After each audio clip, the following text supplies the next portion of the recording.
In this video, I'm going to teach you how to export properties and view of properties historical data in HubSpot. To do that, we first need to head over and navigate to the record. For example, let's head over to our CRM and go over to our contacts. It can be companies, deals, tickets, and orders as well. Depending on what you want, you can actually choose between those two.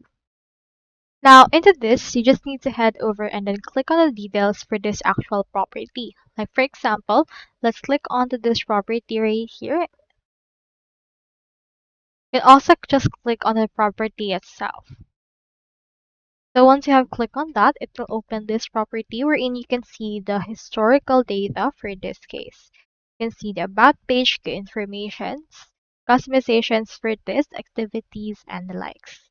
Now you can also see their actual name as well as some of their details.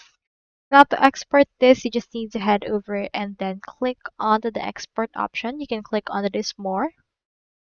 You can order the activity buttons right here. You can also click onto this gear icon right there.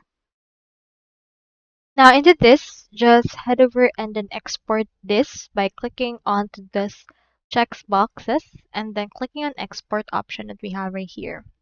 So that's all there is today, and if you haven't signed up on HubSpot yet, make sure to use your affiliate link given in the video description. Thanks for watching, and I will see you in my next video.